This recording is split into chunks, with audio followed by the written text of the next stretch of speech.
அவர்களுடைய கௌமுகள், அந்த உம்மத்துகள், சந்ததிகள், அவர்களுக்கெல்லாம் வழங்கப்படாத பெரும் பெரும் சிறப்புகளையும் மேன்மைகளையும் மகத்துவங்களையும் அல்லாஹ் ஜல்ல சுப்ஹானஹு வ தஆலா உம்மத்தே முஹம்மதியா ஸல்லல்லாஹு அலைஹி வஸல்லம், நபி ஸல்லல்லாஹு அலைஹி வஸல்லுடைய உம்மத்தாகிய நம் மீது, இந்த உம்மத்தின் மீது அதிகமாகவே அல்லாஹ் அருள் புரிந்திருக்கின்றான். கனிமிக்க அல்லாஹ்வினுடைய நல்லடியார்களே, அப்படி வழங்கப்பட்ட மற்ற சமுதாயத்தை காட்டிலும் தனித்து சிறப்பிக்கப்பட்ட ஒரு மகத்துவமான ஒரு பெரும் பாக்கியம் தான் இந்த உம்மத்திற்கு அல்லாஹ்வால் அருளப்பட்ட ஒரு மகத்துவம் தான் மஸ்ஜிதுகளாக, பள்ளிவாசல்களாக இருந்து கொண்டிருக்கின்றது. ஏன்னா இப்படிப்பட்ட ஒரு கட்டமைப்பு சூழல், ஒரு மஸ்ஜித், அந்த மஸ்ஜிதை அங்கமாக வைத்து ஒரு மஹல்லா, அந்த மஸ்ஜிதை சுற்றி இருக்கக்கூடிய முஸ்லிம் குடும்பங்கள், அந்த முழு குடும்பங்களும் அந்த பள்ளிவாசலை சார்ந்துதான் தங்களுடைய வாழ்க்கையை அமைத்து வாழக்கூடிய இப்படிப்பட்ட ஒரு கட்டமைப்பான சூழல் இந்த உலகத்துல வந்த எந்த சமுதாயத்துக்கும் வழங்கப்படல. ஏனென்றால் கனிமிக்க அல்லாஹ்வினுடைய நல்லடியார்களே, பெருமானார் ஸல்லல்லாஹு அலைஹி வஸல்லம் காத்தமுன் நபி, நபித்துவத்தினுடைய முத்திரை, அவங்க தான் கடைசி நபி. நபி ஸல்லல்லாஹு அலைஹி வஸல்லம் அவர்களுக்கு பிறகு இந்த உலகத்துல நபிமார்கள் வரப்போறதில்லை. எனவே கடைசி நபி, நபி அவர்கள் இந்த உலகத்திற்கு வரும் வரைக்கும், நபி அவர்கள் இந்த உலகத்தில பிறந்து அவர்களுக்கு நுபுவத் கொடுக்கப்பட்டு ஈமானிய உழைப்பை அவர்கள் இந்த உலகத்தில் ஆரம்பிக்க கூடிய காலம் வரைக்கும் முழு உலகத்திலும் இருந்த பள்ளிவாசல்கள், மஸ்ஜிதுகள் என்பதாக சொன்னால் இரண்டு மஸ்ஜிதுகள் மட்டும்தான். நபி அவர்கள் இந்த உலகத்திற்கு வந்து தீனுடைய ஈமானிய உழைப்பை ஆரம்பிக்கும் வரைக்கும் இந்த உலகத்திலே மொத்த பள்ளிவாசல்களுடைய எண்ணிக்கை இரண்டு. ஒன்று காபாவாக இருந்து கொண்டிருக்கின்றது, மஸ்ஜிதுல் ஹரம். அல்லாஹ் அந்த பள்ளியை பற்றி சொல்லும் பொழுது, இன்ன அவ்வல பைத்தின், இந்த உலகத்தினுடைய முதல் இறை இல்லம், முதல் நகரமும் அந்த மக்கமா நகரம் என்பதாக அல்லாஹ் தன்னுடைய திருமறையில சுட்டி காட்டுகின்றார்.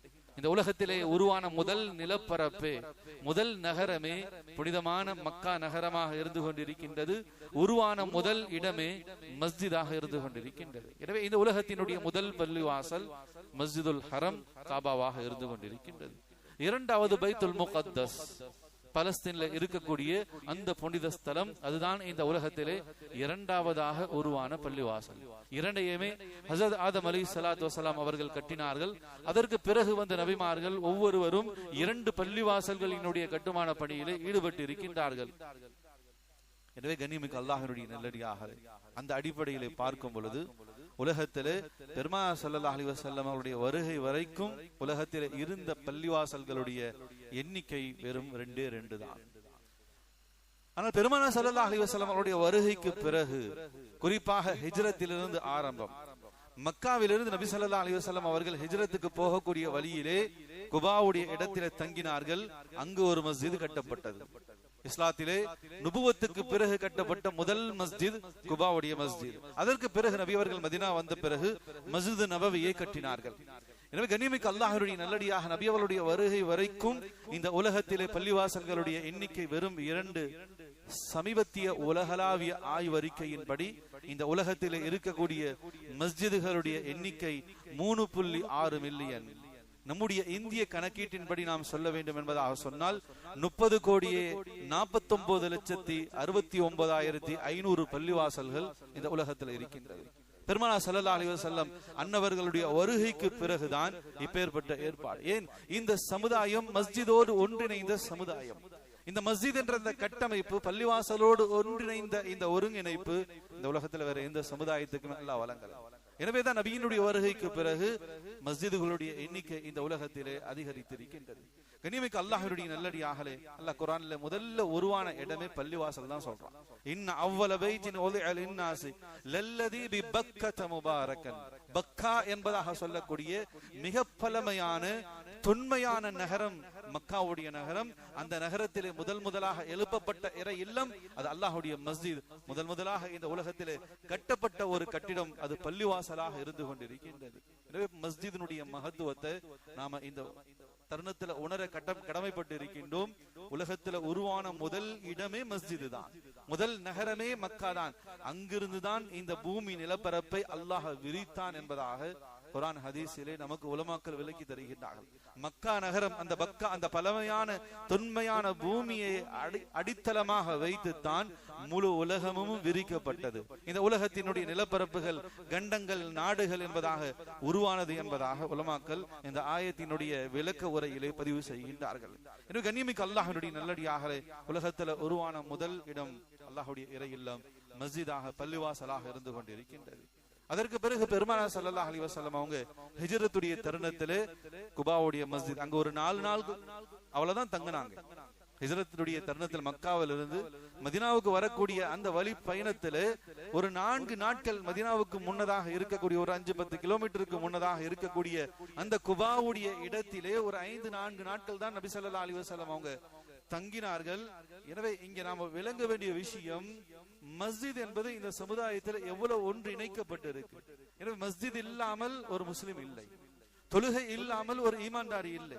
எனவே ஒரு முஸ்லிம் பயணிக்கிறார் என்பதாக சொன்னால் அவருக்கு பயண கட்டு சாதனங்கள் இருக்கிறதோ இல்லையோ, தங்குவதற்கான இடம் இருக்கின்றதோ இல்லையோ, சாப்பிடுவதற்கான உணவகங்கள் இருக்கிறதோ இல்லையோ, தொழுவதற்கான இடத்தை முதலில் அறிந்து கொள்வது ஈமானிய கடமை.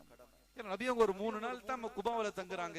உடனடியாக அங்கு ஒரு மஸ்ஜித் கட்டப்பட்டது. முதல் மஸ்ஜித் நபி ஸல்லல்லாஹு அலைஹி வஸல்லம் அவர்கள் மஸ்ஜிதை குபாவை தான் கட்டினார்கள். அதற்கு பிறகு மதீனாவுக்கு வந்தார்கள், மஸ்ஜித் நபவி கட்டப்பட்டது.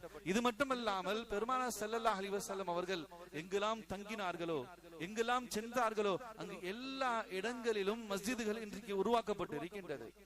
குபாவுடைய மஸ்ஜிதிலே வந்து அந்த குபாவுடைய பகுதிக்கு வருவதற்கு முன்னதாக வெள்ளிக்கிழமை நாள் ஒரு இடத்துல ஒரு வனாந்தர பகுதியிலே நபி ஸல்லல்லாஹு அலைஹி வஸல்லம் அவங்க ஜும்மா தொழுதாங்க.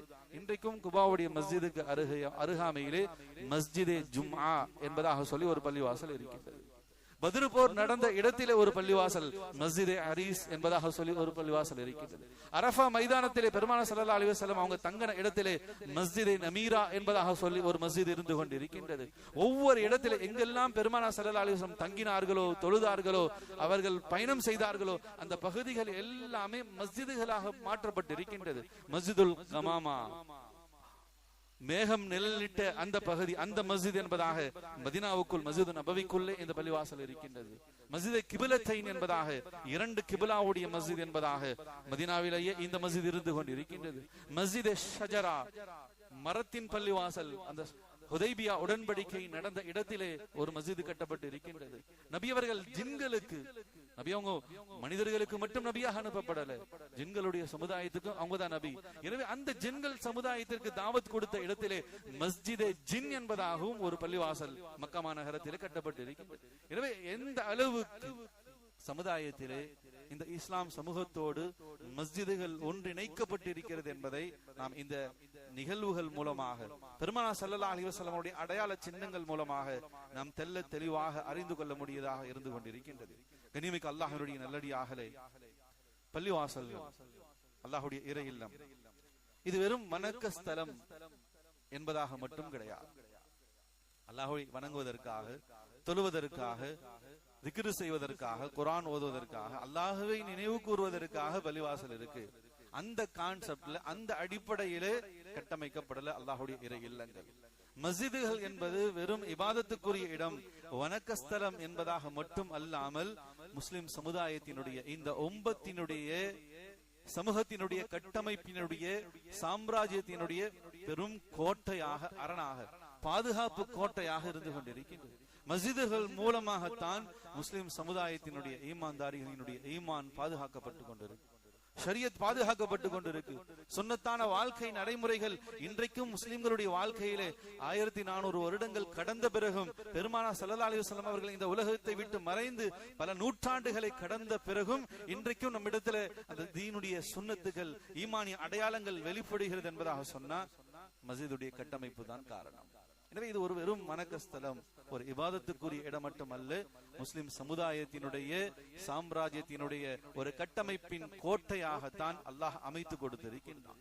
அந்த அளவுக்கு மனித வாழ்க்கையில, குறிப்பாக முஸ்லிம்களுடைய வாழ்க்கையில மஸ்ஜிதுகள் ஒன்றிணைந்த ஒன்றாக இருந்து கொண்டிருக்கின்றது. கண்ணியமிக்க அல்லாஹ்வுடைய நல்லடியார்களே, நபி ஸல்லல்லாஹு அலைஹி வஸல்லம் காலத்திலிருந்து இன்று வரைக்கும் மஸ்ஜிதினுடைய செயல்பாடுகளை முன்வைத்துத்தான், மஸ்ஜிதை முன்வைத்துத்தான் ஒவ்வொன்றுமே முன்னெடுக்கப்பட்டு இருக்கின்றது. சாதாரண விஷயம் அல்ல.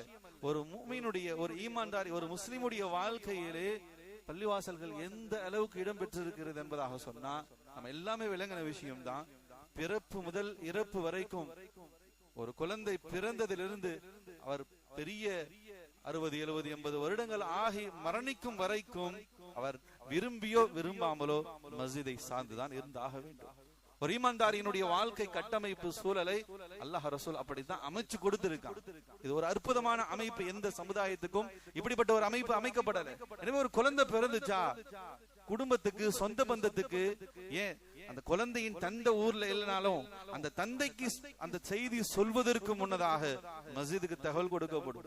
மஸ்ஜிதுடைய இமாம் இடத்துல அல்லது முஅத்தின் இடத்துல தகவல் கொடுக்கப்படும். குழந்தை பிறந்திருக்கு, குழந்தையினுடைய காதல வலது காதல பாங்கு சொல்லணும், இடது காதல இக்காமத்து சொல்லணும். எனவே ஒரு குழந்தை பிறந்ததிலிருந்து வாழ்க்கையினுடைய ஒவ்வொரு கட்டத்திலும் நாம் மஸ்ஜிதோடு தான் இணைக்கப்பட்டு இருக்கும். நம்முடைய இறப்பு அரபு நாடுகள்ல ஒருத்தர் இறந்துட்டாரு சொன்னா அவர் பள்ளிவாசலுக்கு சொந்தமாயிடுறார். அந்த வீட்டார்கள் அந்த குளிப்பாட்டுறது, கஃபன் தஃபன் செய்யறது, அடக்கம் செய்யறது, இவங்கெல்லாம் வேடிக்கை தான் பார்ப்பாங்க. முழுசா அரசாங்கம் எடுத்து இந்த செயல்களை செய்யும். அரபு நாடுகள்ல வசித்தவர்களுக்கு, ஹரம்ல புனித பகுதிகளில் வாழ்ந்தவர்களுக்கு, அங்கு வேலை செஞ்சவங்களுக்கு தெரியும். முழுவதுமாக மரணிச்சாருன்னு சொன்னா அவர் பள்ளிவாசலுக்கு ஒப்படைக்கப்பட்டுருவார். குடும்ப வேடிக்கை தான் பார்க்கணும். எல்லாமே அரசாங்கம் செஞ்சு முடிச்சிடும். எனவே கண்ணியமிக்க அல்லாஹ்வினுடைய நல்லடியார்களே, பிறப்பு முதல் இறப்பு வரைக்கும் நம் வாழ்க்கையில் நடக்கக்கூடிய அத்தனை விஷயங்கள், அகீகாவாக இருக்கட்டும், ஒரு குர்பானியாக இருக்கட்டும், அல்லது நிக்காவாக இருக்கட்டும், வலிமாவாக இருக்கட்டும், எல்லாம் நம் வாழ்க்கையிலே நடக்கக்கூடிய அத்தனை நிகழ்வுகளோடு மஸ்ஜித் தொடர்புடையதாக இருக்கு. அப்படி தொடர்புடையதாக இருக்கும் வரைக்கும் தான் நம்முடைய குடும்பத்தில வாழ்க்கையில ஈமான் மிதமிஞ்சும். எப்போ ஒருவருடைய தொடர்பு பள்ளியை விட்டு துண்டிக்காகிறது, பள்ளியை விட்டு வெளியே போற, அதனாலதான் அல்லாஹ்வுடைய பெரிய கிருபையில நம்முடைய உலமாக்கள் சொல்லுவாங்க, நீங்கள் நிக்காக்களை கூட மண்டபத்துல நடந்தாலும் மஸ்ஜிதுல நிக்கா வைங்க. விருந்து மண்டபத்தில் இருந்துட்டு போகுது, ஆனால் நிக்கா மஸ்ஜிதுல நடக்கணும். ஏன்னா மஸ்ஜிதை விட்டு இந்த சமுதாயம் எப்போதுமே வெளியே போயிடக்கூடாது. நபியினுடைய காலத்திலிருந்து இன்னைக்கு வரைக்கும் வெறும் ஒரு இபாதத்துக்குரிய ஒரு மஸ்ஜிதாக அல்லது வணக்கஸ்தலமாக மட்டும் பள்ளிவாசல்கள் இல்லை, மாறாக ஆட்சி மன்றமாக இருந்துச்சு. நபி அவர்களும் சரி, குலஃபாய ராஷிதீன்கள் கலிஃபாக்களும் சரி, அரண்மனையெல்லாம் எதுவும் கட்டி வச்சல. மக்காவிலேயோ மதீனாவிலேயோ இன்னைக்கு இருக்கலாம், அல்லாஹ் பாதுகாக்கணும். அரண்மனைகள் இருக்கலாம், கோட்டைகள் இருக்கலாம், அங்கிருந்து மன்னர்கள் அரசர்கள் ஆட்சி செய்யலாம். நபியினுடைய காலத்துல குலஃபாய ராஷிதீன்கள் அந்த கலிஃபாக்களுடைய காலத்துல ஆட்சி செய்வதற்காக அரண்மனைகள் எல்லாம் எதுவும் கட்டப்படல, சிம்மாசனங்கள்ல எதுவும் கட்டப்படல. இந்த மெஹராப் தான் அரண்மனையா இருந்துச்சு. இந்த மெம்பர் தான் சிம்மாசனம். நபியாக இருக்கட்டும், அபூபக்கர் சித்திக் ரலியல்லாஹு தஆலா, அமீருல் முஃமினீன் உமர் இப்னு கத்தாப், உஸ்மான் இப்னு அஃபான், அலி இப்னு அபூ தாலிப் ரலியல்லாஹு தஆலா, எந்த சஹாபாக்களாக இருக்கட்டும், உமர் இப்னு அப்துல் அஜீஸ் ரஹ்மத்துல்லாஹி அலைஹி, எந்த கலீஃபாக்களாக இருக்கட்டும், ஆட்சி செய்ததெல்லாம் பள்ளியில தான் ஆட்சி செய்தாங்க. பள்ளியில இருந்து தான் ஆட்சி மன்றம் நடந்துச்சு. போர்களுடைய விஷயம், எதிரிகளுடைய தாக்குதல், எந்த நாட்டுக்கு போகலாம், அங்க என்ன செய்யலாம், வியாபாரம், எல்லா விஷயங்களும் முடிவு செய்யப்பட்ட இடம் இந்த மெஹராபுகள் தான் அரண்மனையாகவும் இந்த மெம்பர்கள் தான் சிம்மாசனமாகவும் இருந்துச்சு. மஸ்ஜிது தான் இந்த சமுதாயத்தினுடைய பெரும் அங்கம். மஸ்ஜிதோடு இந்த உம்மத் தொடர்புடையதாக இருக்கு. நபியினுடைய காலத்துல ஆட்சி மன்றமாக, ஆட்சி செய்யக்கூடிய அரசாணையாக, சிம்மாசனமாக மஸ்ஜித், மருத்துவமனையாக இருந்துச்சு. அன்னை ருவைதா ரலியல்லாஹு தஆலா என்பதாக சொல்லக்கூடிய பெண்மணி சஹாபி, மருத்துவத்திலே தேர்ச்சி பெற்றவங்க. அதனால நபி அவங்க மஸ்ஜித் நபவிக்கு அருகாமையிலேயே ஒரு கூடாரம் அமைத்து அந்த அம்மையாருக்கு மருத்துவம் பார்க்கறதுக்காக ஏற்பாடுகளை செஞ்சு கொடுத்தாங்க. இஸ்லாத்தினுடைய முதல் டாக்டர் என்பதாக ருஃபைதா ரலியல்லாஹு தஆலா அவர்களை பத்தி சொல்லப்படும். மருத்துவமனை மஸ்ஜிதிலே செயல்பட்டது. கல்வி கூடங்கள், யூனிவர்சிட்டி, பல்கலைக்கழகம், அஸ்ஹாபே சூஃபா பள்ளியில தான் இருந்தது. கலைக்கல்வி, உலகத்தினுடைய கல்வி, ஆகிரத்தினுடைய கல்வி எல்லாம் மஸ்ஜிதில் தான் போதிக்கப்பட்டது. மஸ்ஜித் ஏழைகளினுடைய துயர் துடைக்கக்கூடிய ஒரு மனிதநேய சேவை மையமாக இருந்துச்சு. வசதி படைத்த சஹாபாக்கள் இருந்தாங்க மதீனாவுல. முஹாஜிரின்கள், அன்சார்கள், சில பேர் வசதியில் இருந்தாங்க, மிராஸ்தார்களாக இருந்தாங்க, பெரும் பெரும் பெரித்தமலங்களினுடைய தோட்டத்துக்கு சொந்தக்காரர்களாக இருந்தாங்க. பள்ளிவாசல்ல மிஸ்கின்கள் இருப்பாங்க. அஸ்ஹாபே சூஃபாவிலே தீனை கற்றுக்கொள்ளக்கூடிய மாணவர்கள் 400க்கும் மேற்பட்டவங்க, ஏழையானவங்க, ரொம்ப எளிமையான வாழ்க்கை, உடுத்த சரியான உடை கூட இல்லாதவங்க. எனவே அவர்களினுடைய துன்ப துயர் துடைக்க வேண்டும் என்பதற்காக மஸ்ஜித் நபவியிலே ஒரு தூண் இருக்கும். அந்த தூண்ல கொலை கொலையா பேரித்தம்பழம் பழங்களை கொண்டு வந்து கட்டிடுவாங்க. யாரு வேணுமென்றாலும் எவ்வளவு வேண்டுமென்றாலும் விரும்பிய அளவு சாப்பிட்டு கொள்ளலாம். மதீனாவினுடைய செல்வந்தர்களுடைய மிக சிறப்பான செயலாக இருந்துச்சு. அங்கு அஸ்ஹாபே சூஃபாவிலே ஓதக்கூடிய 400க்கும் மேற்பட்ட மாணவர்கள், பள்ளிக்கு வரக்கூடிய மிஸ்கின்கள், ஏழை எளிய மக்கள் எல்லோருமே அந்த பழங்களை எடுத்து சாப்பிடக்கூடியவர்களாக இருந்தாங்க. இன்னைக்கும் மஸ்ஜிது நபவியிலே பெருமானார் ஸல்லல்லாஹு அலைஹி வஸல்லம் அவர்கள் அமர்ந்திருக்கக்கூடிய அந்த மெஹராபுக்கு பக்கத்திலே ஒரு தூண் இருக்கின்றது. அந்த தூண் தான் அது. அந்த தூணிலே பேரித்தம்பலத்தினுடைய படம் வரையப்பட்டது. அன்றைக்கு சஹாபாக்கள் செய்த அந்த சேவையை நினைவுபடுத்தும் விதமாக. எனவே பள்ளிவாசல் என்பது வெறும் வணக்கஸ்தலமாக, ஒரு இபாதத்துக்குரிய இடமாக மட்டும் நபி ஸல்லல்லாஹு அலைஹி வஸல்லம் காலத்துல செயல்படல. மாறாக இந்த சமூகத்தினுடைய மிகப்பெரிய கட்டமைப்பாக தான் இருந்துச்சு. இதை வைத்து தான் நபி ஸல்லல்லாஹு அலைஹி வஸல்லம் உம்மத்தை உருவாக்குறாங்க. எனவே எந்த ரீதியிலும் சமூகம் பள்ளியை விட்டு பிரிந்து போகக்கூடிய ஒரு சூழல் இருக்கக்கூடாது. எனவே மஸ்ஜிதினுடைய மகத்துவங்கள் பேணப்படணும், பள்ளிவாசல்கள் பாதுகாக்கப்படணும், மஸ்ஜிதுகளுக்கு நாம் நேரம் கொடுக்கணும், நம்முடைய தொடர்பு பள்ளியோடு எப்போதும் நெருக்கமாக இருக்கணும். நபி ஸல்லல்லாஹு அலைஹி வஸல்லம் அவங்க சொன்னாங்க, மன் அலிஃபல் மஸ்ஜித் அலிஃபஹுல்லாஹ். யார் அல்லாஹ்வுடைய மஸ்ஜிதுகளை நேசிக்கிறாங்களோ அவர்கள் அல்லாஹ்வுடைய நேசத்துக்குரியவர்களா ஆயிடுறாங்க. அல்லாஹ் அவர்களை நேசிக்கக்கூடியவனாக இருக்கான். கனிமிக்க அல்லாஹ்வுடைய நல்லடியார்களே, எந்த சமுதாயத்துக்கும் கிடைக்காத ஒரு பெரும் வாய்ப்பு தான், ஒரு பெரும் மகத்துவமான ஒரு பாக்கியம் தான் மஸ்ஜித் என்ற இந்த கட்டமைப்பு.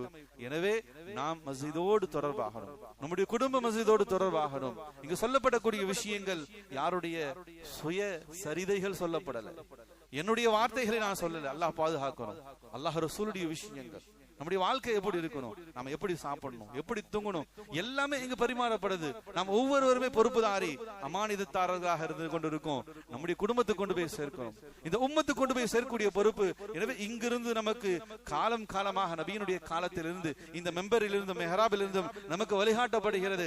அந்த வழியில் நடக்கும் வரைக்கும் தான் அல்லாஹ் ரசூலுடைய பாதுகாப்பு, அல்லாஹ்வுடைய உதவி இருந்து கொண்டு இருக்கும். எப்போ இங்கு காட்டப்படக்கூடிய வழியை விட்டு நாம வேற வழியை தேர்ந்தெடுப்போமோ, உலகம் போகக்கூடிய அந்த போக்குல எத்தனையோ பேர் வெற்றி பெற்றுட்டாங்க, எத்தனையோ பேர் எங்கேயோ போயிட்டாங்க, நாமளும் அப்படி போலான்னு போனோம் என்பதாக சொன்ன அல்லாஹ் பாதுகாக்கணும்.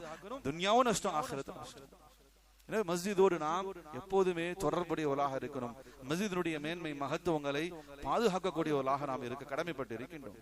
கனிமிக்க அல்லாஹ்வினுடைய நல்லடியார்களே, ஒரு அற்புதமான செய்தி ஹஜ்ரத் அலி ரலியல்லாஹு தஆலா அவங்க பதிவு செய்யறாங்க. அலி ரலியல்லாஹு தஆலா சொல்றாங்க, இந்த உலகத்தினுடைய நிலப்பரப்புகளிலேயே ஆக சிறந்த நிலப்பரப்பு அல் ஹரம், அர்லுல் ஹரம் என்பதாக சொல்வாங்க. இந்த பூமி நிலப்பரப்பிலேயே சிறந்த நிலப்பரப்பு மஸ்ஜிதுல் ஹரம், மக்கா மதீனா, அந்த புனித பூமியினுடைய அந்த நிலப்பரப்பு தான் இந்த உலகத்துல ஆக சிறந்த நிலப்பரப்பு. மேலும் ஹஜ்ரத் அலி ரலியல்லாஹு தஆலா சொன்னாங்க, உலகத்தினுடைய தண்ணீர்களிலேயே, உலகத்தினுடைய ஊற்றுகள், கிணறுகள், இது எல்லாவற்றிலும் சிறந்த பிஹ்ருல், சிறந்த தண்ணீர் என்பதாக சொன்னால் அர்லுல் பிஹ்ருல் ஜம்ஸம். இந்த உலகத்தினுடைய தண்ணீர்களிலேயே, ஊற்றுகளிலேயே சிறந்த ஊற்று தண்ணீர் எது என்பதாக சொன்னா, சிறந்த கிணறு என்பதாக எது என்பதாக சொன்னா அர்லுல் பிஹ்ருல் ஜம்ஸம், ஜம்ஸமுடைய ஊற்று, அந்த கிணறு, அந்த தண்ணீர் தான் இந்த உலக நிலப்பரப்புகளிலேயே ஆக சிறந்த தண்ணீராக இருந்து கொண்டிருக்கின்றது. மேலும் ஹஜ்ரத் அலி ரலியல்லாஹு தஆலா அவங்க சொன்னாங்க, அர்லுல் ஃபில் அர்ல், இந்த உலகத்திலேயே, ரீஹல், இந்த உலகத்தினுடைய நிலப்பரப்புகளிலேயே நறுமணம் மிக்க நிலப்பரப்பு எது என்பதாக சொன்னால் அர்லுல் ஃபில் அர்லி ரீஹில் ஹிந்த், அது இந்தியாவினுடைய அந்த நிலப்பரப்பினுடைய மனம்தான் நறுமணமிக்க மனமாக இருந்து கொண்டிருக்கிறது என்பதாக ஹஜ்ரத் அலி ரலியல்லாஹு தஆலா அவர்கள் அவங்களுடைய காலத்துல நம்முடைய தேசத்தை பற்றி பேசப்பட்டிருக்கின்றது. ஹதீஸுடைய கிதாபுகள்ல ஹிந்த் என்பதாக சொன்னால் இந்தியாவை குறிப்பிடப்படுகின்றது. எனவே ஹஜ்ரத் அலி ரலியல்லாஹு தஆலா சொல்றாங்க, உலக நிலப்பரப்புகளிலேயே மிக நறுமணமிக்க நிலப்பரப்பு அல் ஹிந்த், இந்தியாவினுடைய நிலப்பரப்பு. ஏன் என்பதாக சொன்னா ஹஜ்ரத் அலி ரலியல்லாஹு தஆலா சொன்னாங்க, ஃபஅலக ஷஜரஹா மின் ரீஹில் ஜன்னah, ஏன் என்பதாக சொன்னால் இந்தியாவினுடைய நிலப்பரப்பிலே ஜன்னத், சொர்க்கத்தினுடைய மரங்கள் இருந்து கொண்டிருக்கின்றது. சொர்க்கத்தினுடைய மரம் இந்தியாவுக்கு எப்படி வந்துச்சு? அதையும் அலி ரலியல்லாஹு தஆலா அவங்க சொன்னாங்க, ஹபத பிஹா ஆதம் அலைஹிஸ்ஸலாத்து வஸலாம் மினல் ஜன்னah. ஹஜ்ரத் ஆதம் அலைஹிஸ்ஸலாத்து வஸலாம் சொர்க்கத்திலிருந்து தான் பூமிக்கு இறக்கப்பட்டாங்க.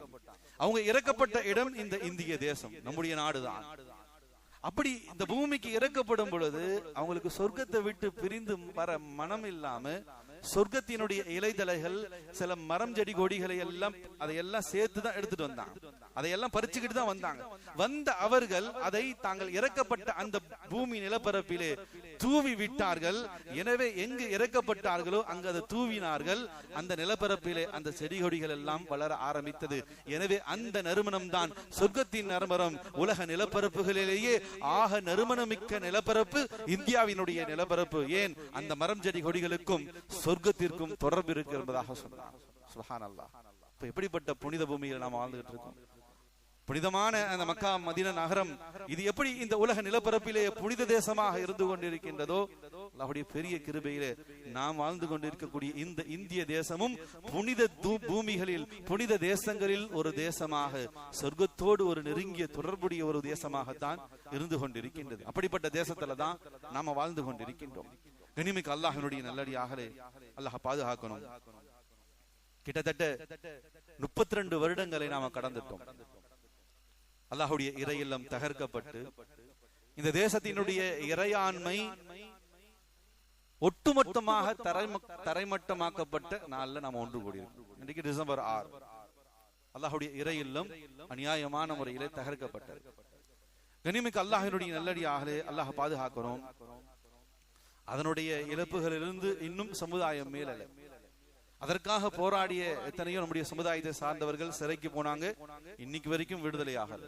35 வருஷமா 30 வருஷமா 28 வருஷமா சிறைச்சாலையில் அகப்பட்டு இருக்காங்க. அல்லாஹ் ரப்பல் ஆலமீன் அவர்களை கபூல் செய்யும்.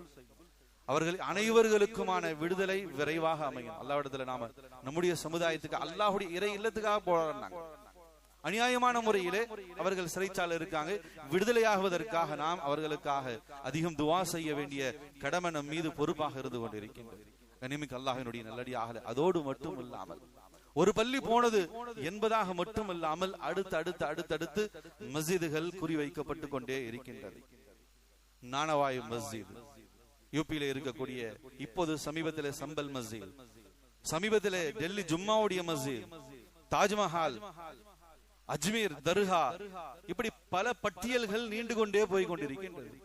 ஷாஹி ஈத்கா மஸ்ஜித் பனாரஸ், வாரணாசியில் இருக்கக்கூடிய மஸ்ஜித், எல்லாமே இதெல்லாம் கோயில்கள் இடிக்கப்பட்டு அங்கு பள்ளிவாசல்கள் கட்டப்பட்டது என்பதாக ஒவ்வொன்றாக இன்றைக்கு பட்டியல்களை அவர்கள் தொடர்ந்து கொண்டு போயிருக்காங்க. பல கேஸ்கள் நடந்து கொண்டு இருக்கு.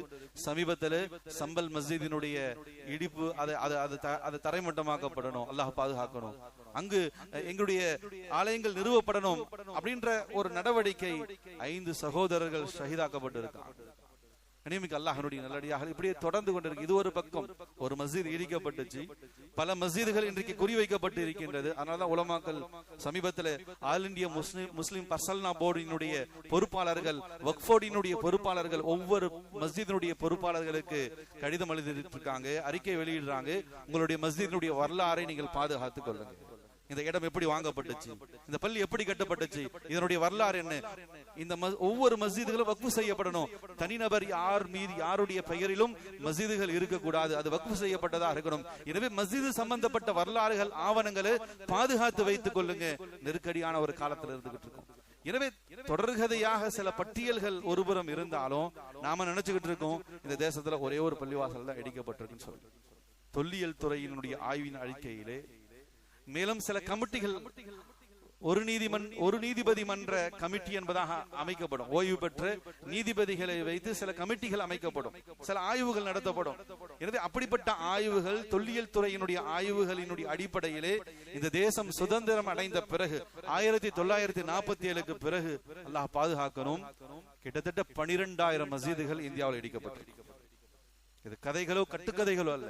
தொல்லியல் துறை மூலமாகவும் நீதிமன்றங்கள் மூலமாக அமைக்கப்பட்ட நீதிபதிகளின் மூலமாக எடுக்கப்பட்ட அறிக்கை. குறிப்பாக குஜராத்தில் 2002 நடந்த இனப்படுகொலையிலே அப்போது ஏற்பட்ட கலவரத்தில் மட்டுமே 238 மஸ்ஜிதுகளும் முஸ்லிம்களுடைய புனித தலங்கள், குறிப்பாக தர்காக்கள் எல்லாம் இடிக்கப்பட்டு இருக்கிறது என்பதாக நீதிமன்ற கமிட்டியினுடைய அறிக்கையாக இருந்து கொண்டிருக்கின்றது. கனிமிக்கு அல்லாஹ்வினுடைய நல்லடியாகவே அல்லாஹ் பாதுகாக்கணும். இன்னும் பல மஸ்ஜிதுகள் குறிவைக்கப்பட்டு கொண்டிருக்கின்றது. அதற்கான முயற்சிகள்ல அவங்க ஈடுபட்டு கொண்டு கனிமிக்கு அல்லாஹ்வினுடைய நல்லடியாகவே. இதற்கெல்லாம் சொல்ற காரணம் என்னன்னு சொன்னா, எங்களுடைய ஆலயங்கள் இருந்துச்சு, அதை இடிச்சிட்டு தான் முகலாய மன்னர்கள் என்ன செஞ்சாங்க, பள்ளிவாசல்கள் எல்லாத்தையும் கட்டிட்டாங்க. இந்த வரலாறுகள்லாம் எங்க கிட்ட இருக்கு அப்படின்னு சொல்லி கோர்ட்ல கேஸ் போட்டு வரலாற்று திரிப்புகள் செய்யப்படுது. இது எதுவுமே உண்மை இல்லை என்பது உலகமே அறிந்த விஷயம். நீதிமன்ற கண்ணியத்திற்குரிய நீதிபதிகளும் அறிந்த விஷயம்தான். ஆனால் வரலாறுகள் திரிக்கப்படுகிறது, தீர்ப்புகள் மாற்றப்படும். எந்த அளவுக்கு வரலாற்று திரிக்கப்படுது சொன்னா, ஒரு 2-3 ஆண்டுகளுக்கு முன்னதாக குஜராத்தினுடைய 8ஆம் வகுப்பு பரீட்சை வினாத்தாளிலே கேட்கப்பட்ட ஒரு கேள்வி, காந்தி ஏன் தற்கொலை செஞ்சு கொண்டார்? நம்ம யோசிக்க வேண்டிய விஷயம். 8ஆம் வகுப்பு பாட புத்தகத்துல கேட்கப்பட்ட கேள்வி 2-3 ஆண்டுகள் பெரிய சர்ச்சையாக ஆச்சு, பெரிய பேசும் பொருளாக ஆச்சு. ஆனா அதெல்லாம் மாத்தல, அந்த புக்ல இருந்துகிட்டு தான் இருக்கு. காந்தி ஏன் தற்கொலை செஞ்சுக்கிட்டார் விட என்ன எழுத முடியும்? கண்ணியமிக்க அல்லாஹ், இது பொய் என்பது எல்லாத்துக்கும் தெரியும், இது வேண்டுமென்றே இது சொருகப்பட்டிருக்கு தெரியும். கால போக்கில பொய் சொல்லப்பட்டு ஒரு 30 வருஷம் கழிச்சு அடுத்து வர ஜெனரேஷன் அவர் ஏன் தற்கொலை செஞ்சுக்கிட்டார், ஏதாச்சும் காரணமா இருக்கும் அப்படின்னு பேச ஆரம்பிச்சிடும். இதுதான் இன்றைக்கு நடந்து ஒரு வரலாற்று திருப்பி என்பது இப்படிப்பட்ட அமைப்புல தான் நடந்து கொண்டிருக்கின்றது. எனவே அல்லாஹ்வுடைய பெரிய கிருபையில எந்த முஸ்லிம் மன்னர்களும் எந்த மாற்று மத ஆலயங்களை இடித்தும் பள்ளிவாசல்களை கட்டல. இந்த தேசத்தினுடைய புனிதத்துவத்தை பாதுகாத்திருக்காங்க. இஸ்லாம் சமுதாயத்தினுடைய தேவைகள் என்னவோ அதுவும் நிறைவேற்றி இருக்காங்க. ஆனா வரலாற்றுகள் திணிக்கப்படுகின்றது. கனிமிக்க அல்லாஹ்வுடைய நல்லடியாக நாடு சுதந்திரம் அடைஞ்ச பிறகு முதல் பிரதமர் பண்டிதர் ஜவஹர்லால் நேரு அவர் ஐநா சபையில ஒரு மனு கொடுக்கிறார், ஒரு கோரிக்கை மனு. எங்களுடைய இந்தியாவினுடைய பகுதி அருணாச்சல பிரதேசத்தில் இருக்கக்கூடிய திபெத், அந்த திபெத்துடைய பகுதியிலே கைலாஷ் மானசரோவர் என்பதாக சொல்லக்கூடிய கைலாசநாதருடைய கோவில், சிவனுடைய ஒரு புனித தலம் இருந்து கொண்டிருக்கு. அது இந்தியாவுடைய பகுதி. இதை சீனா அபகரித்து இருக்கின்றது. சுதந்திரம் பெற்ற பிறகு முதல் பிரதமர் ஐநாவில இதை கோரிக்கையா வைக்கிறார், மனுவா கொடுக்கிறார் பொது சபையில. எங்களுடைய நாட்டை சேர்ந்த புனிதமான இடம், அந்த பகுதி சைனா ஆக்கிரமிப்பு செஞ்சிருக்கு, அதை நீங்க எங்களிடத்துல மீட்டு கொடுக்கணும் என்பதாக சொல்லி அந்த மனு, அந்த கடிதம் போகுது. இப்ப இதை விசாரிக்கக்கூடிய சந்தர்ப்பத்துல சீன அரசை அழைத்து அவர்களிடத்துல விசாரணை செய்யும் போது சீன அரசாங்கத்தை சார்ந்த பிரதமர் அந்த அவங்களுடைய அதிகாரிகள் சொன்னாங்க, இது இந்தியாவினுடைய பகுதி அல்ல, இது எங்களுடைய பகுதி. முகலாய மன்னர் அவர்களுடைய காலத்தில் ஆண்ட ஒரு பேரரசு 1680 16வது நூற்றாண்டிலே முகலாய மன்னர்கள் ஆட்சி செய்த அந்த காலகட்டத்திலே அப்போதைய பேரரசு யார் என்பதாக சொன்னால் அவுரங்கசீப் ரஹ்மத்துல்லாஹி அலைஹி. இன்னைக்கு அவருடைய பெயர் தான் அடிபடுது. நாட்டில் இருக்கக்கூடிய பெரிய பெரிய பள்ளிகள் எல்லாம் அவர் தான் கட்டினார், அவர் தான் பல ஆலயங்கள் இறை அந்த கோயில்களை இடிச்சிட்டு பள்ளிவாசல்களை கட்டினார் என்பதாக அவதூறான ஒரு செய்தி பரப்பப்படுது. ஆனா சைனா அரசு சொல்லக்கூடிய விஷயத்தை நம்ம கவனிக்கணும். 16ஆம் நூற்றாண்டிலே ஆட்சி செய்த இந்திய பேரரசு அவுரங்கசீப் அவருடைய ஆட்சி காலத்திலே எங்களிடத்திலிருந்து அவர் பறித்து கொண்டார் திபெத்துடைய பகுதியை, இந்த கைலாஷ் மலை இந்த பகுதியை. எதற்காக பறித்து கொண்டார் சொன்னா, அவர் முதல்ல எங்களுக்கு கடிதம் எழுதினார். அப்போது சீனாவோடு தான் திபெத் இருந்தது. அவர் எங்க சீன அரசுக்கு, சீனா அரசினுடைய முதல் தலைவராக முதல் அரசராக இருந்தவர் சுன்ஜிங் என்பதாக சொல்லக்கூடிய அவருக்கு கடிதம் எழுதுகின்றார் அவுரங்கசீப் ரஹ்மத்துல்லாஹ். என்னன்னு சொன்னா, இந்த திபெத்தில் இருக்கக்கூடிய இந்த கைலாச மலை இது எங்களுடைய நாட்டை சார்ந்த பகுதி. அதிலும் குறிப்பாக எங்களுடைய சகோதர சமுதாயத்தை சார்ந்த இந்து சமுதாய மக்களினுடைய புனித பூமியாக இருக்கு.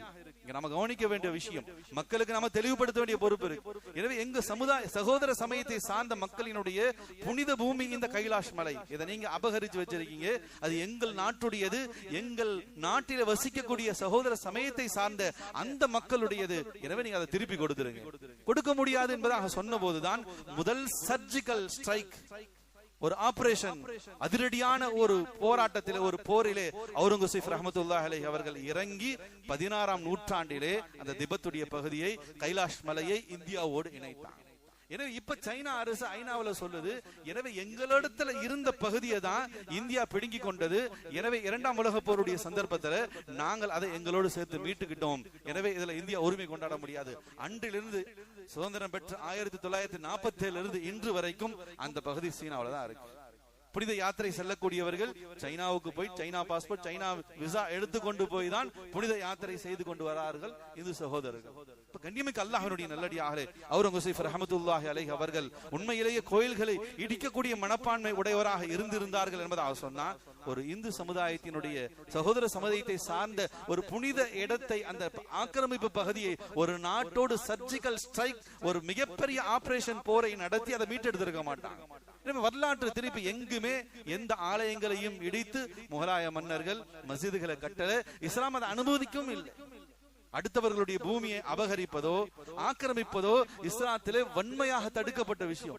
எந்த அளவுக்கு சொன்ன நபி ஸல்லல்லாஹு அலைஹி வஸல்லம் சொன்னாங்க, ஆக்கிரமிக்கப்பட்ட பூமியிலே அபகரிக்கப்பட்ட பூமியிலே ஒரு செடி நடுவதாக இருந்தாலும் அது தவறு, உடனே பிடுங்க வேண்டும். ஆக்கிரமிக்கப்பட்ட பூமியிலே அனுமதி இல்லாமல் நிற்பது கூட தடை, அந்த இடத்தை விட்டு வெளியேறணும் என்பதாக சொன்னார். அப்படிப்பட்ட சமுதாயம் அந்த ஷரியத்தை முன்னெடுத்து நடந்த மன்னர்கள், அந்த நல்லோர்கள் எப்படி இப்படிப்பட்ட காரியங்களை செஞ்சிருப்பாங்க. வரலாற்று தெரிப்பு இந்த சமுதாயத்துக்கு எதிரான அந்த எதிர்ப்பினுடைய வீரியங்களாக இருந்து கொண்டிருக்கின்றது. கனிமிக்கு அல்லாஹ்வுடைய நல்லடியாகவே நம்ம குர்ஆன் சொல்லக்கூடிய வரலாறை பார்க்கலாம். எந்த இடத்திலுமே அல்லாஹ்வுடைய இறை இல்லங்கள் அது அவனை நினைவு கூறப்படக்கூடிய இடம். வஅன்னல் மஸாஜித லில்லாஹி ஃபலா ததுஉ மஅல்லாஹி அஹத்.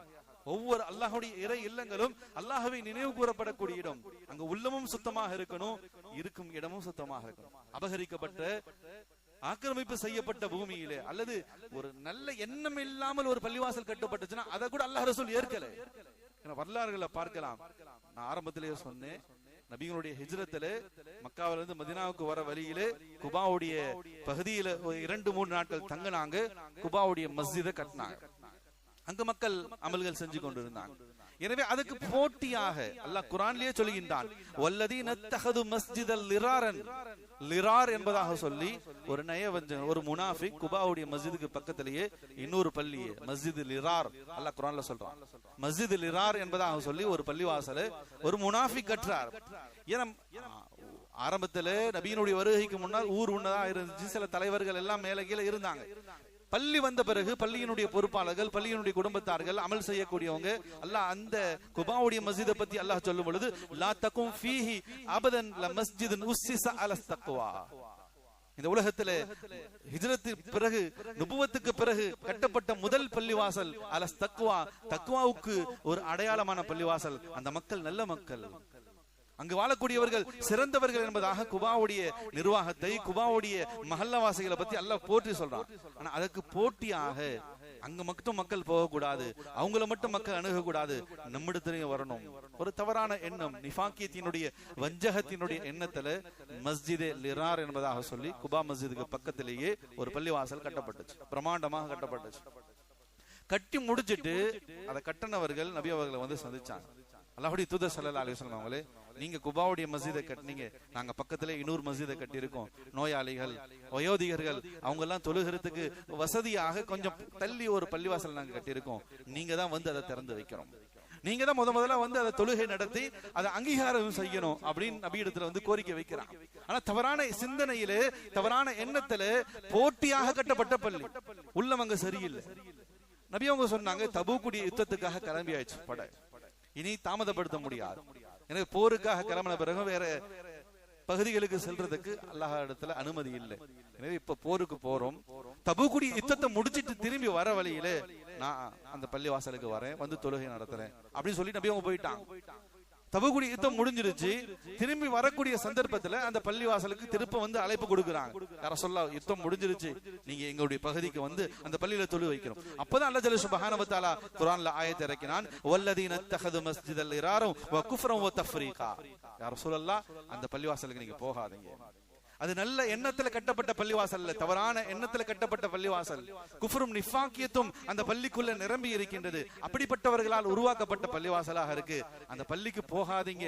அதோடு நிறுத்தல, அந்த பள்ளியை இடித்து தரமட்டமாக்கணும்னு சொன்னாங்க. குர்ஆன்ல சொல்லப்பட்ட பள்ளிவாசல் தானே, அல்லாஹ்வுடைய தொழுகக்கூடிய இடம் தானே, அது எப்படி இருந்தானே இல்ல, அங்க பரிசுத்தம் வேணும். தொழக்கூடியவர்கள் மட்டுமல்ல, இடமும் பரிசுத்தமாக இருக்கணும். நல்ல எண்ணம், பரிசுத்தமான உள்ளம், பரிசுத்தமான சிந்தனை உடையதாக இருக்கணும். எனவே அங்க சிந்தனை சீர்கட்டு போயிடுச்சு. எனவே மஸ்ஜிதே லிரார் அல்லாஹ்விடத்தில் அங்கீகாரம் இல்லை. யா ரசூலல்லாஹ், அதை இடித்து தரமட்டமாக்குங்கள். நபி அவங்க அதை இடித்து தரமட்டமாக்க ஆள் அனுப்புனாங்க. அந்த இடம் எரிக்கப்பட்டது. இன்று வரைக்கும் அந்த பகுதியில எந்த கட்டடத்தையும் கட்ட முடியல. அப்படி கட்டினாலும் அது பாலடைஞ்சு போயிடுது என்பதாக சமீபத்தினுடைய அறிக்கையாக இருக்கு. எனவே ஒரு நல்ல எண்ணத்தின் அடிப்படையிலே ஒரு பள்ளிவாசல் கட்டப்படலன்னு சொன்னா அதுவே அல்லாஹ் ரசூலுல்லாஹ் அங்கீகாரம் இல்லை. அப்படி இருக்கும் பொழுது பிற சமுதாய மக்களினுடைய நிலங்களையோ ஆலயங்களையோ ஆக்கிரமிப்பு, அதை அபகரித்துக் கொண்டு மஸ்ஜிதுகள் கட்டுவது என்பது மார்க்கத்திலே அறவே சிந்திக்கவே முடியாத விஷயம். அதை எந்த காலத்திலுமே இந்த ஷரியத் அனுமதிச்சிருக்காது. அன்றைய உலமாக்கள் அனுமதிச்சிருக்க மாட்டாங்க, அன்றைய மன்னர்களும் அதை நிச்சயமாக செய்திருக்க மாட்டாங்க. முழுக்க முழுக்க நான் ஆரம்பத்தில் சொன்னதை போல வரலாற்று திணிப்பு. உமர் ரலியல்லாஹு தஆலாவுடைய ஆட்சி காலத்திலே எகிப்து இஸ்லாமாக ஆனது. உமர் ரலியல்லாஹு தஆலாவுடைய ஆட்சிக்கு கீழே வந்தது. ஹஜ்ரத் அம்ர் இப்னு ஆஸ் ரலியல்லாஹு தஆலா அவங்க தான் கவர்னர். எனவே எகிப்தில ஒரு பள்ளிவாசல் முதலாக கட்டப்படணும், கட்டப்பட்டுச்சு. சிறுபான்மை மக்களாக யூதர்கள் இருந்தாங்க, சொச்சம் ஒரு 100க்கும் குறைவாக இருந்தாங்க, பெரும்பான்மை முஸ்லிம்கள் இருந்தாங்க. எனவே பள்ளிவாசல் விரிவாக்கம் செய்யப்பட்டுச்சு, பெருசாக கட்டப்பட்டுச்சு. அருகாமையில இருந்த ஒரு யூத பெண்ணினுடைய இடமும் சேர்த்து எடுத்துக்கொள்ளப்பட்டுச்சு. அந்த பெண்ணிடத்துல போய் பேசினாங்க அம்ர் இப்னு ஆஸ் ரலியல்லாஹு தஆலா. யூத பெண்ணாக இருந்தாலும் போய் அனுமதி கேட்டாங்க. பள்ளிவாசலுக்கு இடம் தேவைப்படுது, ஒரு வளாகத்தை பெருசாக்கணும்னா உங்க வீடும் எங்களுக்கு தேவைப்படுது, பள்ளிவாசலுக்காக இடத்தை கொடுத்துருங்க. அதற்கு 1க்கு 2, 3 மடங்காக நாங்க பணத்தை கொடுத்துறோம். அந்த பெண்மணி தர மறுத்துட்டாங்க. இல்ல, என்னால முடியாது, எங்களுடைய பூர்வீக இடம், பூர்வீக வீடு, என்னுடைய முன்னோர்கள் என்னுடைய குடும்பத்தார்கள் வாழ்ந்த இடத்தை நான் கொடுக்க மாட்டேன் அப்படின்னு சொன்னாங்க. வல்லுக்கட்டாயமாக பணம் கொடுக்கப்பட்டு அந்த இடம் வாங்கப்பட்டு அந்த வீடு இடிக்கப்பட்டு மஸ்ஜிதோடு இணைக்கப்பட்டுச்சு. அந்த பெண்மணி ஒரு சிறுபான்மை சமுதாயத்தை சார்ந்த ஒரு யூத பெண்மணி, 100க்கும் குறைவான அமைப்பில வாழ்ந்து கொண்டிருக்கக்கூடிய மக்களில் ஒருத்தியாக ஜனாதிபதி அமீருல் முஃமினீன் உமர் இப்னுல் ஹத்தாப் ரலியல்லாஹு தஆலா அவர்களுக்கு கடிதம் எழுதுறாங்க. கலீஃபா அவர்களே, இதுபோல எகிப்திலே கவர்னராக இருக்கக்கூடிய அம்ர் இப்னு ஆஸ் ரலியல்லாஹு தஆலா அவர்கள் என்னுடைய அனுமதி விருப்பம் இல்லாமல் என்னுடைய வீட்டை இடித்து பள்ளிவாசல் கட்டிட்டாங்க. நீங்க தான் நியாயம் பண்ணணும், நீங்க தான் தீர்ப்பு வழங்கணும். உமர் ரலியல்லாஹு தஆலா கவர்னருக்கு கடிதம் எழுதினாங்க, அல்லாஹ்வை பயந்து கொள் அம்ர் இப்னு ஆஸ், அல்லாஹ்வை பயந்து கொள்ளுங்க. எந்த பெண்ணுடைய வீட்டை இடிச்சீங்களோ அந்த இடத்துல அந்த வீடு எப்படி இருந்துச்சோ அப்படியே பள்ளிவாசலை இடிச்சிட்டு அந்த வீட்டை கட்டி கொடுங்கன்னு சொன்னாங்க.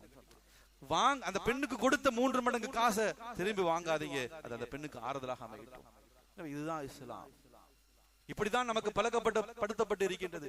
இப்படிதான் நீதத்தை இந்த உலகத்திலே அல்லாஹ், ரசூல், ஈமான் கொண்ட மக்கள், அரசர்கள், மன்னர்கள், உலமாக்கள் நிலைநாட்டி இருக்காங்க. கனிமிக்க அல்லாஹ்வுடைய நல்லடியார்களே, இஸ்லாம் இந்த உலகத்திலே நீதத்தை, அமைதியை விரும்பக்கூடிய மார்க்கம். இந்த உலகத்திலே நீதத்தை, அமைதியை இஸ்லாம் நிச்சயமாக நிலை நிறுத்தும். அல்லாஹ் இந்த உலகத்திலே நீதத்தையும் நிலைநிறுத்துவான், உலகத்தை அமைதியும் படுத்துவான், அதுல எந்த சந்தேகமும் கிடையாது. கனிமிக்க அல்லாஹ்வுடைய நல்லடியார்களே, எனவே வரலாற்று திணிப்புகளுக்கெல்லாம் நாம் செவி சாய்க்க வேண்டிய அவசியம் இல்லை. அப்படி யாராச்சும் வரலாற்றை மாற்றி பேசினாங்க சொன்னா அவங்களுக்கு தெளிவுபடுத்த வேண்டிய ஒரு தார்மீக பொறுப்பு நம் ஒவ்வொருவருக்குமே இருந்து கொண்டிருக்கிறது. கனிமிக்க அல்லாஹ்வுடைய நல்லடியார்களே, இந்த இடத்துல இன்னொரு பக்கத்திலும் சில விஷயங்களை நாம சிந்திக்க கடமைப்பட்டிருக்கோம். இறுதியாக ஒரு மஸ்ஜித் 32 வருஷம் ஆச்சு பாபர் மஸ்ஜித் இடிக்கப்பட்டு. அதை தொடர்ந்து பல மஸ்ஜித்களுடைய பட்டியல்கள் 12,000 பள்ளிவாசல்கள் இந்தியாவில் இடிக்கப்பட்டு இருக்கு. அதெல்லாம் சமீபத்தில் சம்பல் மஸ்ஜித், ஜாமியா மஸ்ஜித், தாஜ்மஹால், அஜ்மீர் தர்கா, பட்டியல் நீண்டு கொண்டே போகின்றது. இதையெல்லாம் நினைச்சு கவலைப்படுறோம். சில நேரங்களில் கொதித்தெழுகின்றது உள்ளம். நம்முடைய இறை இல்லங்கள், அல்லாஹ்வுடைய மஸ்ஜிதுகளை இப்படி ஆக்கிரமிப்பு செய்யறாங்களே, இப்படி எதிராக செயல்படுறாங்களே அப்படின்னு சொல்லி உள்ளம் கஷ்டப்படுது. எல்லாருக்கும் உள்ளம் கொதிக்கும். ஆனா கண்ணியமிக்க அல்லாஹ்வுடைய நல்லடியார்களே, இந்த உலகத்தினுடைய நிலப்பரப்புகளிலேயே ஆக பரிசுத்தமான நிலப்பரப்பு புனித ஹரம், காபாவுடைய நிலப்பரப்பு. அல்லாஹ்வுடைய இறை இல்லம், முதல் இல்லம். இன்ன அவ்வல பைத்தின் உதிஅ லின்னாஸ் லல்லதி பிபக்கா, அந்த பழமையான தொன்மையான அந்த நகரம், அந்த மக்காமா நகரம் புனித பூமியாக இருந்து கொண்டிருக்கின்றது. அங்கு நடக்கக்கூடிய அநியாயங்கள், அக்கிரமங்கள் அல்லாஹ் பாதுகாக்கும். நம்முடைய உள்ளம் துடிக்கவே. இங்க ஒரு பள்ளிவாசல் இப்படி அதற்கு எதிராக இப்படி செயல்படுறாங்க அரசாங்கம், நம்ம நினைச்சு துடிக்கிறோம். அங்கு பாதுகாக்க வேண்டிய, புனிதத்தை பாதுகாக்க வேண்டிய பொறுப்பில் இருக்கக்கூடிய பொறுப்பாளர்களே, அரச குடும்பமே அந்த புனித பூமியினுடைய புனிதத்தை பால்படுத்திட்டு இருக்காங்க. அல்லாஹ் பாதுகாக்கும். சாதாரணமான பூமி அல்ல அன்புக்குரிய. அந்த பள்ளி ஒரு பக்கம் இருக்கட்டும், அதனுடைய எல்லை மீகாத், அதற்கு ஒரு கண்ணியம் இருக்கு. மக்காவினுடைய மீகாத் எல்லை என்பதாக சொல்லி அல்லாஹ் ஒரு அளவை வச்சிருக்கான். அந்த மீகாத்துக்கு கண்ணியம் இருக்கு. மக்கமா நகரம், அந்த ஊருக்கான கண்ணியம் ஒண்ணு இருக்கு. அந்த ஊருக்குள்ள பள்ளிவாசலுடைய அந்த நுழைவாயிலுக்கு ஒரு கண்ணியம் இருக்கு. பள்ளிக்குள்ள நுழைந்த பிறகு மதாஃபுடைய பகுதி, தவாஃபுடைய அந்த இடத்திற்கு ஒரு கண்ணியம் இருக்கு. தவாஃபுடைய இடத்திற்கு நுழைந்த பிறகு மக்காம இப்ராஹிம், அந்த இடத்திற்கு ஒரு உயர்ந்த கண்ணியம் இருக்கு. மக்காம இப்ராஹிமை தாண்ட உடனே ஹஜ்ருல் அஸ்வத் கல், அதற்கு ஒரு உயர்வு இருக்கின்றது. ஹஜ்ருல் அஸ்வதுக்கு அடுத்து முல்தசம், காபாவினுடைய திரை, அதற்கு அடுத்து காபாவுக்குள். இப்படி புனிதத்துக்கு மேல் புனிதத்தை நிரப்பி இருக்கக்கூடிய புனித பூமியிலே அல்லாஹ் பாதுகாக்க. இன்னைக்கு என்ன நடந்துகிட்டு, எப்படிப்பட்ட அவலங்கள். சமீபத்தில் ஒரு சில வாரங்களுக்கு முன்னதாக ரியாத் 2024 சீசன் அப்படின்னு சொல்லி ஒரு பெரிய ஃபேஷன் ஷோ புனித பூமியினுடைய நகரத்தில் நடக்குது. ரொம்ப வருத்தப்பட வேண்டிய விஷயம். மிக கேவலமான செயல் அரங்கேற்றப்பட்டது. காபாவினுடைய வடிவமைப்பிலே ஒரு ஸ்கிரீன் அமைக்கப்பட்டு, அல்லாஹ் அக்பர், அல்லாஹ் பாதுகாக்கணும், அலங்கோலமான ஆடைகளோடு பெண்கள் நடனமாகுவதை சுற்றி முஸ்லிம் சமுதாயம் பார்த்து, புனித பூமி, உலக நாடுகள் எல்லாம் கொதித்தெழுது, முஸ்லிம் நாடுகள் எல்லாம் கடுமையான எதிர்ப்பு தெரிவிச்சுக்கிட்டு இருக்காங்க. அது எந்த அளவுக்கு, எவ்வளவு கீழ்த்தரமான எண்ணம், எவ்வளவு கீழ்த்தரமான மனோநிலைக்கு அந்த மக்கள் போயிட்டாங்க. காபாவை போல ஸ்கிரீன் அமைக்கப்பட்டு அதை சுற்றி பெண்கள் நடனமாகிறார்கள். நாலா புறமும் அந்த சுவர்களில், அந்த ஸ்கிரீன்ல காபாவை போல இருக்கு, அல்லாஹ் பாதுகாக்கணும், அந்த சுவர்கள்ல அவர்கள் ஆட்டம் போடுவது, அந்த நிர்வாண கோலத்தினுடைய அந்த காட்சிகள் காட்சிப்படுத்தப்படும். அல்லாஹ் அக்பர், எவ்வளவு புனிதத்துவம் வாய்ந்தது.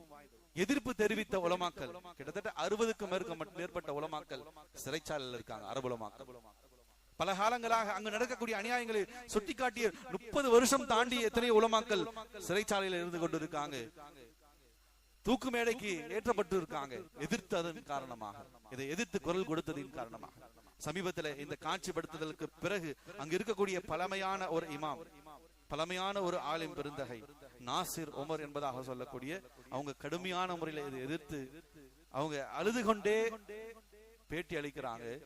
அல்லாஹ்வுடைய இறைவசனம் சூரத்துல் பனி இஸ்ராயீல்ல வரக்கூடிய ஒரு ஆயத்தை அவங்க ஓதுறாங்க.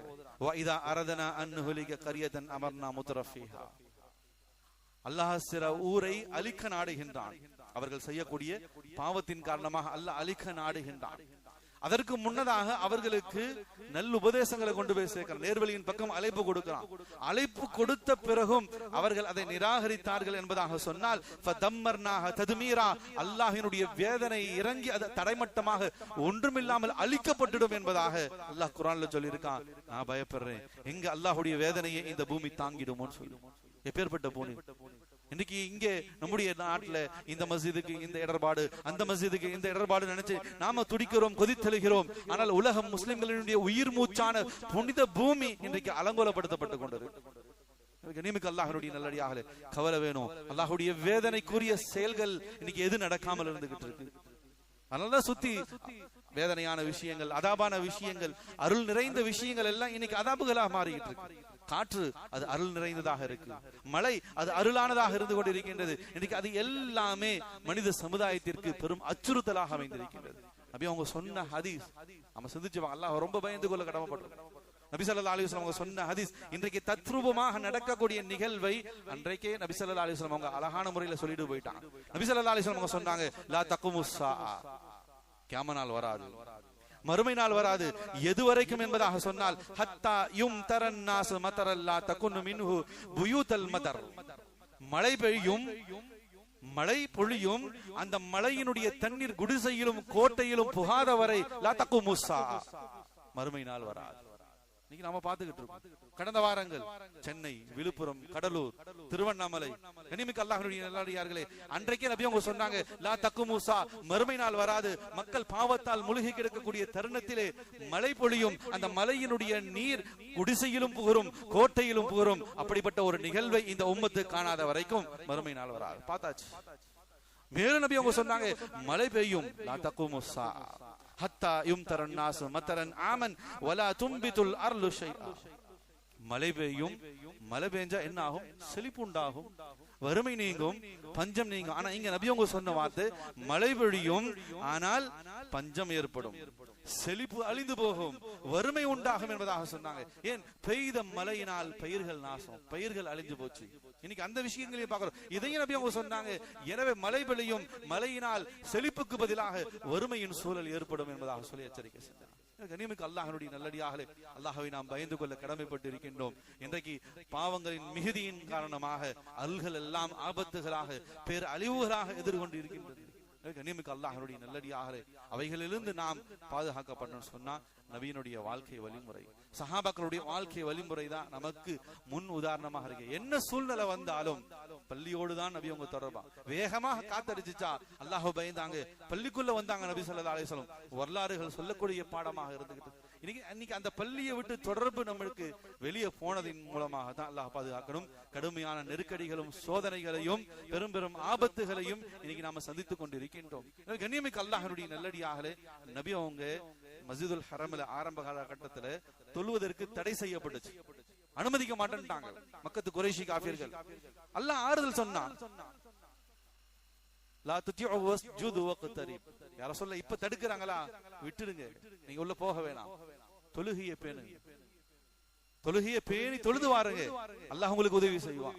ஆயிஷா ரலியல்லாஹு தஆலா சொன்னாங்க, அதற்கான பதிலை நாங்க பத்ர்ல பார்த்தோம்னு சொன்னாங்க. இன்னைக்கு ஹரம் குல்லைங்களை விடல, யாரெல்லாம் ஹரம் குல்லைங்களை விடலையோ அவர்கள் எல்லாம் பதில் அளிக்கப்பட்டாங்க. அல்லாஹ் அதுக்கு என்ன சொன்னா, நீங்கள் தொழுகையை பேணி தொழுது வாருங்க. ஆயிஷா ரலியல்லாஹு சொல்றாங்க, அந்த ஆயத்துக்கு பிறகு ஃபர்லான கடமையான தொழுகை அல்ல, அதை தாண்டி உபரியான நஃபீலான சுன்னத்தான தஹஜ்ஜுத் முதல் கொண்டு அதில் அதிகமாக நாங்க கவனம் செலுத்தணும். அதனுடைய பதில் நாங்க பத்ர்ல பெற்றோம் என்பதை சொன்னாங்க. எனவே அனைத்து பிரச்சனைகள், குடும்ப பிரச்சனை, சமூக பிரச்சனை, உலகளாவிய பிரச்சனை எல்லாத்துக்குமான தீர்வை அல்லாஹ் தொழுகையில தான் வச்சிருக்கான். எனவே அல்லாஹ் அவனுடைய இறை இல்லங்களை கண்டிப்பாக பாதுகாப்பான். அபாபில்களை வச்சு அல்லாஹ் பாதுகாத்தான். இன்னும் அந்த அபாபில்கள் இருந்து கொண்டு இருக்கின்றன. அரசல அலைஹிம் தய்ரன் அபாபில் அலம் தர கைஃப ஃபஅல ரப்புக பி அஸ்ஹாபில் ஃபில். அப்ரஹாம் மன்னன் காபாவை இடிப்பதற்காக யானை படையோடு வந்தான். அரசல அலைஹிம் தய்ரன் அபாபில் என்ன ஆச்சு? அபாபில் என்பதாக சொல்லக்கூடிய அந்த சின்னஞ்சிறு பறவை தர்மீஹிம் பிஹிஜாரத் மின் சிஜ்ஜில் ஃபஜஅலஹும் கஅஸ்ஃபின் மஅகூல், ஒண்ணுமில்லாமல் போயிடுச்சு. இன்றைக்கும் அபாபில் இருந்துகிட்டு இருக்கு. அல்லாஹ் நீதத்தை நிலைநாட்ட, அமைதியை நிலைநாட்ட தன்னுடைய புறத்தில் அபாபில் பறவைகள் அல்லாஹ் வச்சிருக்கான். எனவே அல்லாஹ் தன்னுடைய இறை இல்லங்களை பாதுகாப்பான். நாம் நம்முடைய உள்ளங்களை பாதுகாக்கணும். நம்முடைய உள்ளத்தை பள்ளிவாசலோடு மஸ்ஜிதோடு நெருங்கிய தொடர்புடையதாக ஆக்கணும். அதுதான் சமகாலத்தினுடைய எதிர்காலத்தினுடைய அனைத்து விதமான சமூக குடும்ப பிரச்சனைகளுக்கான தீர்வாக இருந்து கொண்டிருக்கின்றது. அல்லாஹ் ரப்பல் ஆலமீன் நம் அனைவர்களையும் பொருந்திக் கொள்வானாக. அல்லாஹுக்கு விருப்பமான, அல்லாஹுக்கு நெருக்கமான வாழ்க்கையை வாழக்கூடியவர்களாக, மஸ்ஜிதோடு தொடர்